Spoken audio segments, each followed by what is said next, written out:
Okay, so the Prime Minister yesterday, or the day before, sorry, did a press conference on Britain getting ready to fight a war. So let's listen to what he's about to say about that.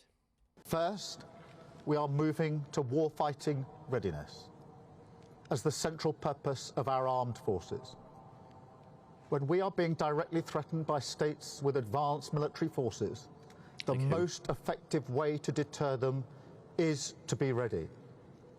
And frankly, to show them that we're ready, to deliver peace through strength. Now, Britain has the finest servicemen and women in the world.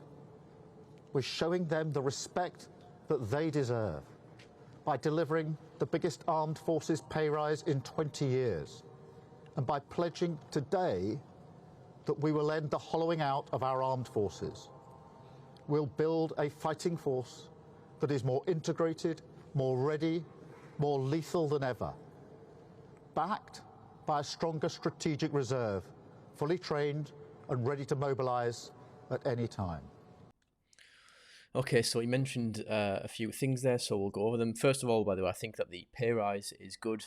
However, I think it's not the overall cause when it comes to the army sort of being weakened and people leaving.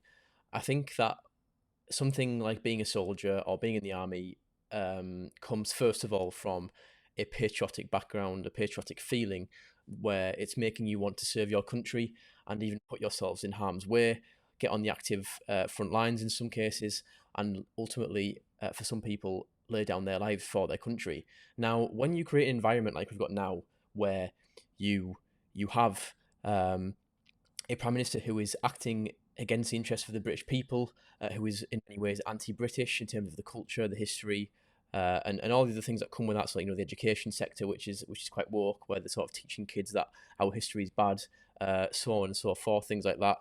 And then just the general mood in the country at the moment. If you ask anyone, old people, young people, of course it's young people in general who are in the army, they will be completely disillusioned with the government's, not just this one, but even the previous ones and before that. So I don't think it really matters for people who aren't in the army already that there's pay rises coming and that the you know the money that's going to be paid to these people is going to be more than before. It'll maybe entice some people to stay there, but ultimately I think the main thing that drives people to be in the army is the love for their country and their desire to serve it. Another point he's saying about being threatened by countries, obviously we all know that he's basically talking there about Russia. Um, I mean, is there an imminent threat from Russia? I don't think so personally.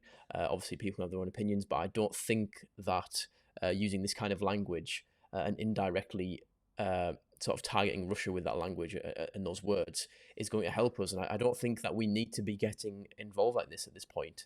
At the end of the day, this is a war that's being fought a long way away from here against a country that is not in the EU, not in NATO. So it's easier for them to be attacked because by law we do not have to defend them. We don't have to go in there, through military alliances and so on and so forth. However, these people here implying, like Keir Starmer and other EU leaders, that we are going to be under direct threat from Russia, which at this point in time, under these circumstances, I disagree with that completely. So, what do you think? Do you think that these measures that are taken targeting Russia and these words are accurate, or do you think that this is over the top from Keir Starmer and also a little bit inflammatory in some ways? Let me know in the comments down below.